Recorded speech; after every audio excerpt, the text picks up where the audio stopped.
L'Inter a-t-elle bien fait de célébrer sa victoire face à la Juve? Et on va se poser la question ensemble, mon copain, de savoir comment réagir quand l'arbitre se trompe en faveur de son équipe. Alors, je me pose la question, je sais que ça a une résonance un peu particulière, ce Inter Juve pour toi, mais est-ce que, quelques jours après, l'Inter a bien fait de célébrer cette victoire face à la Juve avec ce scénario incroyable? La question se pose même pas pour moi. Évidemment, la question se pose même pas. Évidemment qu'une victoire contre la Juve, dans n'importe quelle circonstance, ça se fête. Et, euh, et c'est Peppino Prisco qui est l'avocat historique de l'Inter, qui est même comment le plus grand supporter de l'histoire de l'Inter, qui disait que si on pouvait marquer et gagner grâce à un hors-jeu dans le temps additionnel contre la Juve, c'est génial. Et si on peut gagner avec un hors-jeu et un but de la main, c'est encore mieux. Donc Ok, moi, ok, je partage. tu me poses les bases là, tu me poses des Voilà. bases bien élevées. Moi, je partage vraiment cet avis parce que en tant que supporter de l'Inter, il y a une rivalité très forte, qui est d'une autre dimension de la rivalité qu'on peut avoir avec le Milan, Clairement. donc, par rapport à la Juve. Et cette rivalité, elle va jusqu'au tribunal. Donc, euh, donc, évidemment que c'est un plaisir immense de fêter ce genre de victoire sale. Je dis pas sale, Ok, mais c'est un grand plaisir par rapport à toutes les victoires sales que la Juve a eues face à l'Inter. Voilà. d'accord. Ok. Donc en gros, ce que tu m'expliques là, gentiment, c'est qu'il n'y a pas de sentiment particulier à avoir après une victoire qui est, allez, on va dire, entachée par cette action avec la simulation de Bastoni et le carton rouge de Kaloulou. Il y a pas à réfléchir plus loin. On prend les 3 points et basta. C'est ça? On prend les 3 points et c'est God et Piu, comme on dit. On s'en On s'en réjouit encore encore plus, quoi. Ouais. On s'en réjouit encore plus parce que si c'était contre le Milan, c'était contre Naples, c'était contre une autre équipe, ouais, on a envie de faire les choses bien parce qu'il n'y a pas de passif, tu vois, qui va jusqu'au tribunal. Avec la Juve, il y a ce passif et alors c'est c'est pas du vol, c'est de la compensation. Voilà, Ok. c'est une juste rétribution qui, de toute façon, un vol comme ça, c'est pas, on n'arrive pas à la cheville de tout ce que la Juve a déjà fait à l'Inter. Donc voilà. De tout ce qui s'est passé. Alors, moi, Voilà. je vais te dire, moi, je te rejoins, on va dire, sur une partie du discours. C'est-à-dire Mhm. que, voilà, moi, je suis en dehors, je suis ni supporter Nerazzurro, ni Juventino, Mhm. mais je comprends ce que tu veux dire parce que je vois des interviews depuis que je suis gamin et que je sais que ce match, tu viens de le décrire, il est particulier. Et il est tellement particulier que ça se termine au tribunal à certains moments. Donc, tu as raison de préciser ça. On ne peut pas l'enlever quand on précise, quand on parle d'un interviewé. Maintenant, moi, je vais te dire, et c'est aussi la raison pour laquelle je t'invite sur ce débat, parce que j'aurais envie un petit peu peut-être d'élever un petit peu le niveau de cette rivalité. Maintenant, peut-être que je suis utopique, hein, et peut-être que tu vas me répondre, écoute, t'es bien gentil avec tes belles idées, mais ça reste encore une fois un interviewé. Moi, je vais te donner ma sensibilité. Quand Mhm. j'ai vu le match, voilà, l'action, elle est déterminante sur la rencontre. Maintenant, il restait du temps. La Juve a perdu le match dans des conditions, bah, elle a pu, on va dire, qu'elle s'est provoquée elle-même. Donc, à la limite, ça, ok. Mais d'un œil extérieur, j'aurais, je vais pas te dire que j'aurais bien aimé, j'aurais trouvé ça, on va dire, peut-être pas chevaleresque, mais un niveau au-dessus, classe, voilà, classe. J'aurais trouvé classe que l'Inter prenne cette victoire. Encore une fois, il n'y a pas d'idée de, de, de refuser cette victoire, mais de la prendre avec un tout petit peu plus de classe et d'élever le niveau en disant, bah oui, là aujourd'hui, l'erreur de l'arbitre, elle a été déterminante dans le match. Donc oui, ok, on prend cette victoire-là et on s'en réjouit pas plus que ça. Et résultat, moi, en tant que gars extérieur, je me serais dit, waouh, ah ouais, là, l'Inter, euh, elle remporte le match, mais elle marque les esprits là où les Turinois enchaînent les victoires contre l'Inter depuis des années, mais font exactement la même chose que toi, mon copain. Ils se réjouissent à chaque fois d'une victoire sale. Donc au final, vous comme eux, en fait, c'est impossible en fait de pouvoir élever un tout petit peu le niveau. Quand tu parles de célébrer comme ça, de quelle manière sur le terrain après les joueurs, aux questions par rapport à Kivu, comment il a réagi sur les Ouais. réseaux sociaux, comment? C'est plus Kivu qui m'a marqué. Euh, Dis-moi si je me trompe, parce que j'ai pas la confirmation, mais il lui avait pas été posé la question quelques jours avant de savoir s'il y avait des erreurs d'arbitrage. Est-ce qu'il aurait célébré de cette même manière? Et il avait un peu botté en touche. Est-ce que c'est moi qui me trompe Je me ou pas souviens du pas tout? de ça. Je me souviens pas de ça. Par contre, il y a une chose pour laquelle comment ça m'ennuie un peu avec Kivu et j'en ai parlé sur mon podcast de Canal Inter avec notre ami Cédric, c'est que Kivu, il a répondu que Kaloulou, il devait tenir ses mains en poche et que voilà que en tant que défenseur, Kivu, lui, il aurait même pas fait ce geste, sachant qu'il avait déjà un carton jaune. Pour moi, Je l'avais pas. c'est pas une bonne Je l'avais réponse, pas. ça. C'est pas une bonne réponse. Il faut en effet avouer que que c'est une faute d'arbitrage, que c'est une simulation aussi de Bastoni. Il a dit que le geste de Bastoni n'est pas correct. Ça, il l'a reconnu. Mais sur le fait que Kaloulou n'aurait pas dû faire ça en mode, il rend quand même responsable Kaloulou du geste, alors que bon, il y a rien. Il y a vraiment rien. D'accord. Donc c'est ça qui m'ennuie par rapport à Kivu. Euh, Aussi par rapport au fait que lui, il n'a pas la même position que nous. Moi, je suis là aujourd'hui, je suis pas là en tant que journaliste, je suis là en tant que supporter. Kivu, lui, il est là en tant que coach officiel dans une année aussi, dans une époque plutôt où on doit plus tenir sa langue et on doit reconnaître les choses, on doit être objectif, etc. Tout en soutenant ses joueurs, soutenant son équipe. Soutenir son Et équipe, je suis d'accord. Sur ça, je suis d'accord. Mais c'est vrai que là, la phase sur Kaloulou, tu vois, je l'avais pas. voilà. Ouais, ça manque un peu de clash chez moi. Oui, voilà, ça manque un peu de classe de la part de Kivu. Ça, oui. Sinon, le reste, non. Comment tu veux enlever ce plaisir à des joueurs, à des supporters, même à des travailleurs du club qui sont en général supporters, par rapport à tout le passif qu'il y a eu avec ce club de la Juve. C'est compliqué. Et pour ça, il faut vraiment se rendre compte à quel point la rivalité est intense. J'ai pas l'impression qu'avec le Milan, entre le Milan et la Juve, la rivalité soit si intense. Tu me confirmes?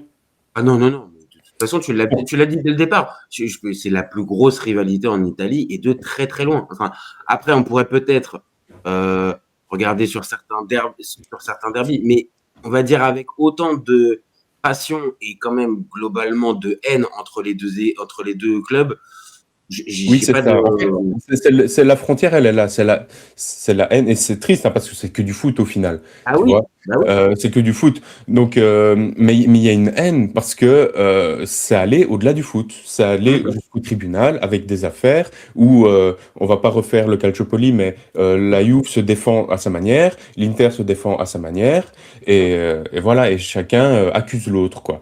Avec le Milan. Même depuis l'histoire du goal de Montari, il n'y a rien.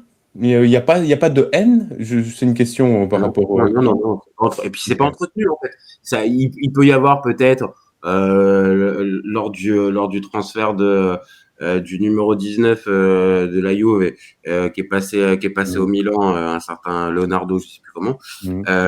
Il y a pu avoir un petit quelque chose, mais à chaque fois c'est épisodique. On n'a pas du tout la même généalogie, on va dire, de la rivalité que celle que tu viens de décrire. Et il y a le Calciopoli on va dire pour les années 2000, mais avant, si tu remontes Oui, il y en a au plein. match de la fin des années 90, Oui, ça se termine avec, même c'est au Parlement ou à l'Assemblée, je sais même plus.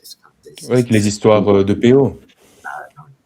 Vraiment, c'est extrêmement compliqué. Donc, je comprends dans ce que tu me dis qu'il y a un tel passif qu'en Mais fait, oui, mais ça va on va beaucoup dire plus loin.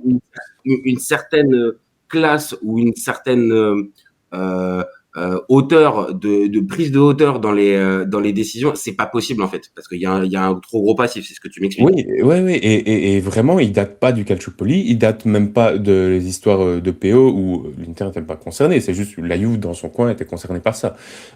Mais plus loin, si on retourne vraiment carrément dans les années 60, même, il y avait des histoires, je sais plus les dates exactement, mais il y a eu Comment ça vraiment s'appelle?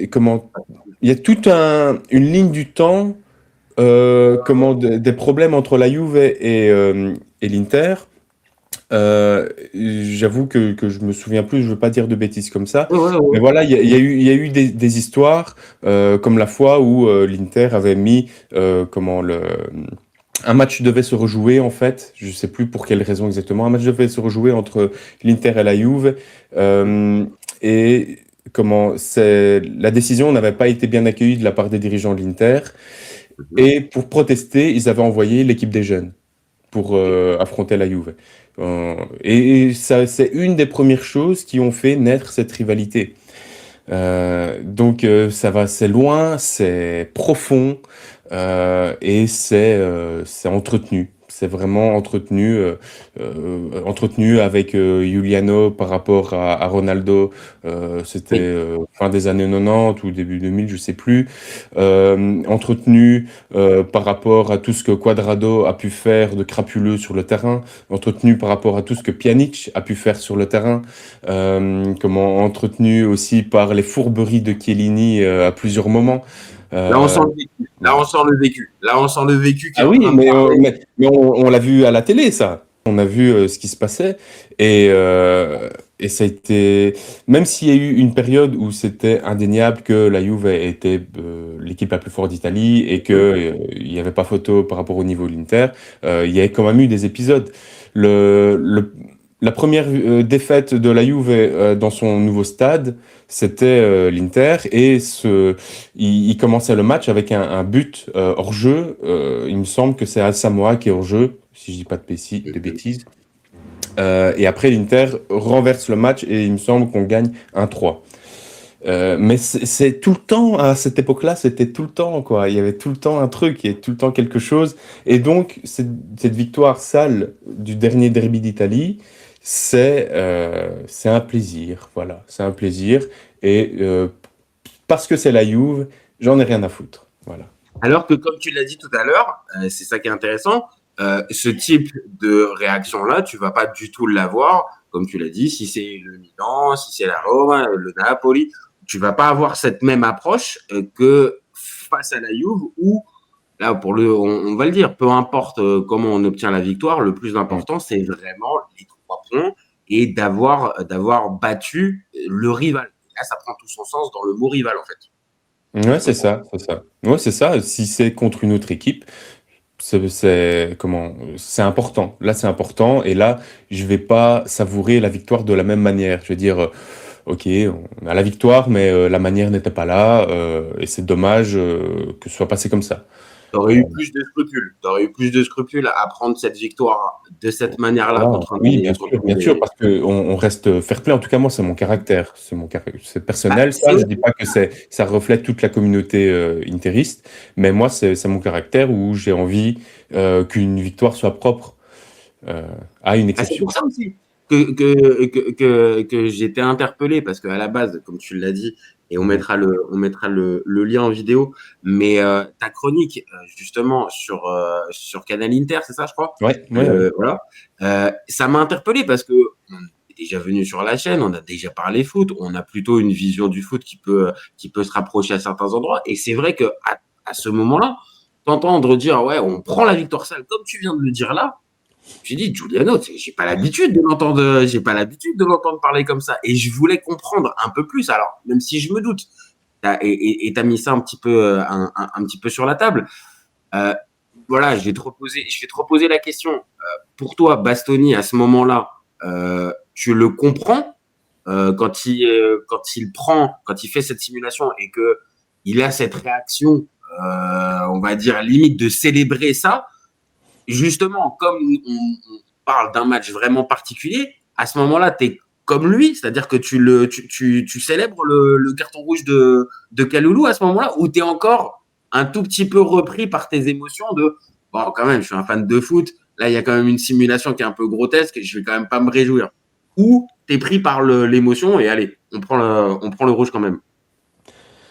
Mais j'étais vraiment pris par l'émotion et j'ai totalement réagi comme Bastoni. Après, il faut mettre en nuance. C'est que l'action à vitesse réelle, quand tu la vois en direct à la TV, tu D'accord. vois pas qu'il n'y a pas faute.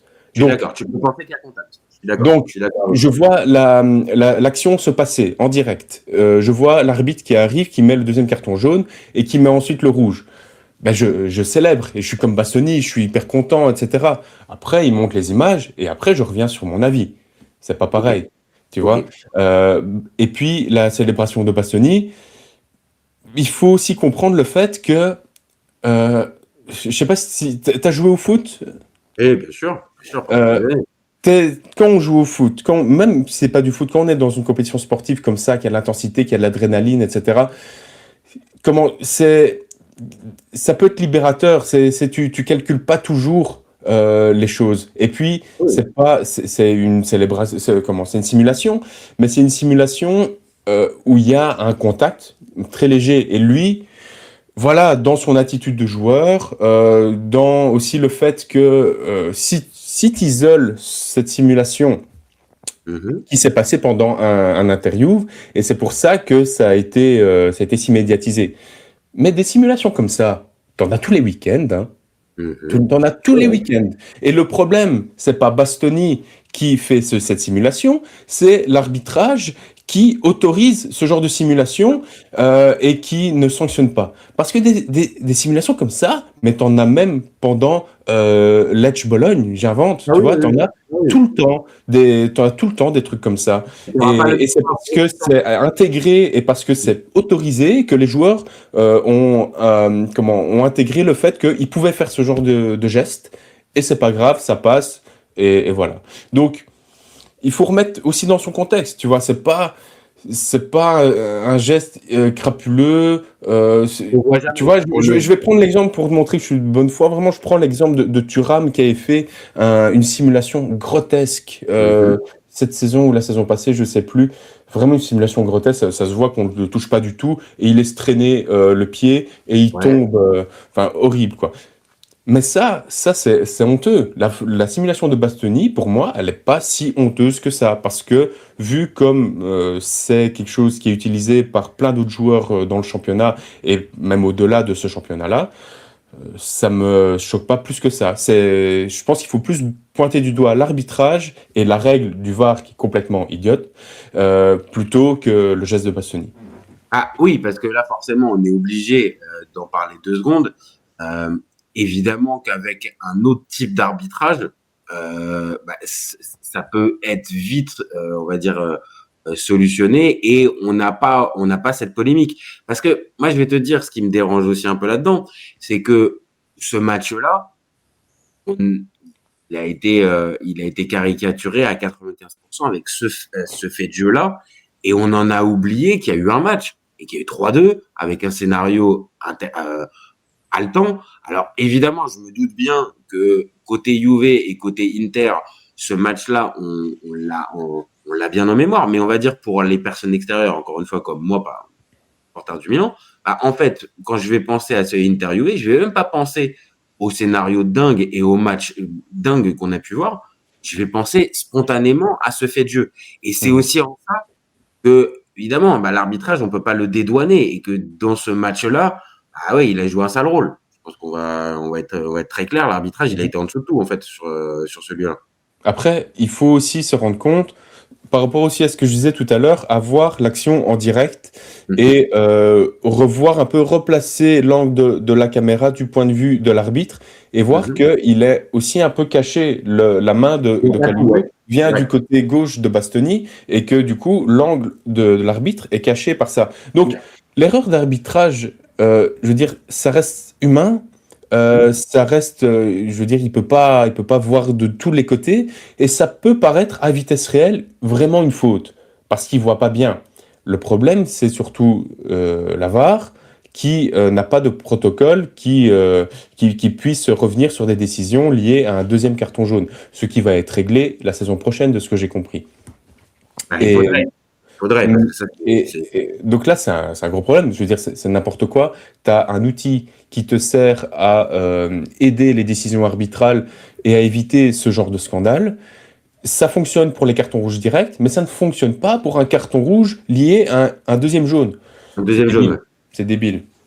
Et c'est débile parce que là, on peut avoir justement tout un tas de matchs qui peuvent basculer avec, bah, comme tu viens de le dire, cette impossibilité dans le protocole de revérifier les images. Et donc, bah, la décision, elle a été prise. On en revient évidemment à ce truc, à cette notion de ça doit rester humain. Mais évidemment, à partir du moment où tu introduis la vidéo, évidemment, une situation frustrante comme ça, on va dire, entendre comme réponse, bah ouais, mais c'est le protocole. Ouais, au final, c'est pas, enfin, moi, en tant que fan de foot, c'est pas possible d'entendre ça. Donc, tant mieux si ça peut être solutionné la saison prochaine. Mais, voilà.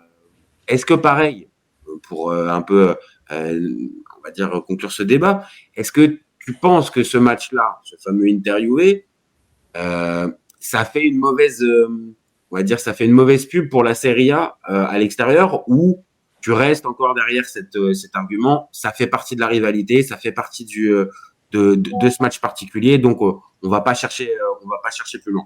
Ou au contraire, ça ajoute, on va dire, un côté négatif à la Serie A de 2025-2026. Je pense que ça fait surtout une mauvaise pub à la Serie A en interne, auprès de nous, fans de la Ouais. Serie A.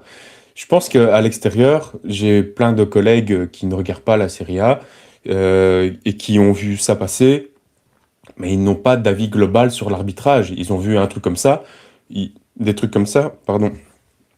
Ça se passe en Première Ligue, ça se passe en Ligue 1. Il y a des faits honteux qui se passent comme ça dans tous les championnats. Ça se passe en Belgique aussi. Oui, Voilà, oui. chaque semaine, il y a des trucs honteux qui se passent. Voilà.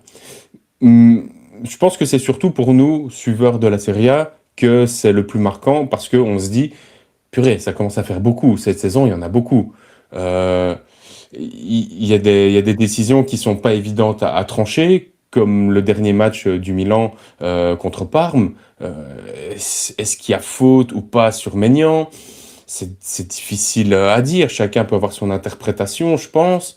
Et je te Euh, dis, ça fait beaucoup ça fait beaucoup, on va dire en pas longtemps, ça fait beaucoup de cas un petit peu particuliers et c'est pour ça que je pose la question de savoir si, à force, ça va pas finir par un petit peu égratigner la Serie A qui a déjà pas besoin de ça en ce moment, je trouve.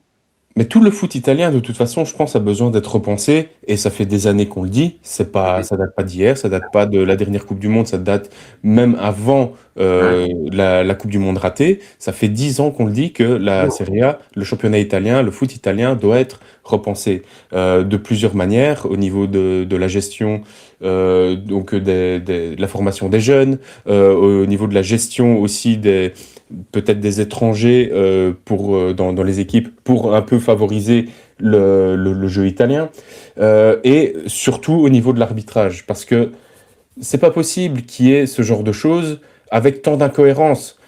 Pourquoi à l'époque Lukaku il avait été gracié de sa journée d'expulsion euh, pourquoi Kaloulou l'est pas, alors que tout le monde reconnaît que c'est une erreur d'arbitrage? Il y a des incohérences comme ça qu'il ne doit pas y avoir. Il doit y avoir des règles claires qui soient mises en avant. Et il doit y avoir une formation, je pense, qui doit être plus poussée des arbitres. Euh, et Pour moi, tu marques un point avec l'exemple de Lukaku. C'est-à-dire que là, peut-être que tu peux faire éteindre un tout petit peu la polémique en enlevant la suspension de Kaloulou pour le match suivant.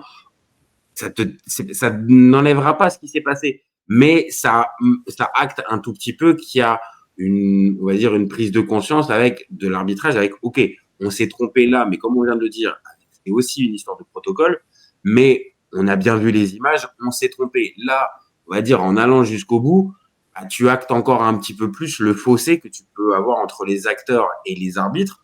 Et on l'a dit depuis tout à l'heure, les arbitres, ils sont pas juste seuls responsables. Il y a un système, il y a une manière d'arbitrer. Ils sont humains, ils peuvent aussi se tromper. Mais on va dire mis en quand tu mélanges tous ces éléments ensemble, ouais, ça rajoute, on va dire, je te dis, ce côté euh, négatif pour la Serie A qui a pas besoin de ça. Tu le dis, et on le dit assez souvent sur cette chaîne, le football italien depuis 10 ans doit être repensé et le niveau de l'équipe nationale et des clubs, c'est pas anodin, c'est pas par hasard qu'on se retrouve là. Donc oui, forcément, ce match-là, il a aussi une symbolique particulière parce que c'est le derby d'Italie, c'est un des matchs, si ce n'est le match le plus attendu. Donc c'est pour toutes ces raisons-là que j'ai voulu faire le débat. Maintenant, tu m'as assez vite répondu. Encore une fois, ce match-là est à part et on peut pas le comparer aux autres. Et donc la saveur d'une victoire contre la Juve, rien ne peut l'enlever en fait.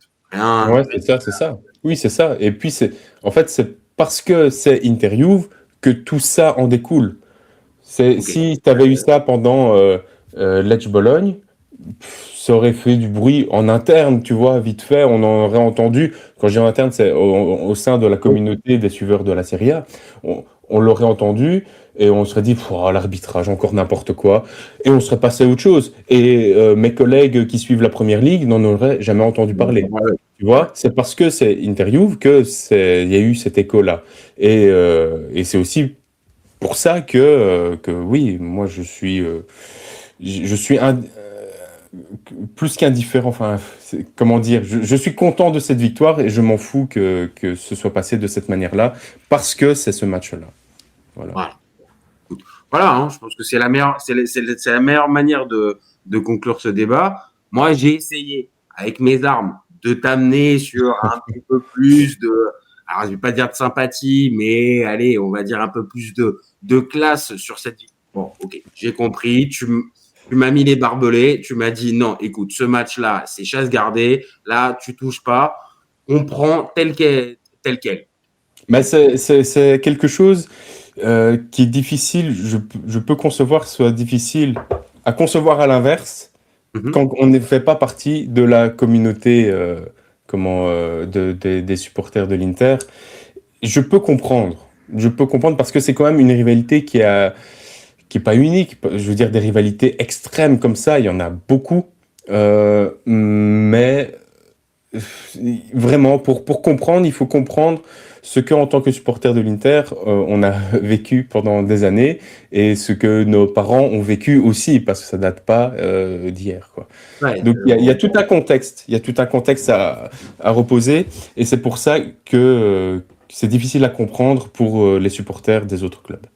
non, mais ça, c'est sûr. Si en plus tu ajoutes la transmission, alors là, oui, là, je confirme, là, c'est impossible. Là, c'est impossible Mais ça va être oui, impossible. c'est une tradition orale limite de détester la Oui. Juve, tu vois.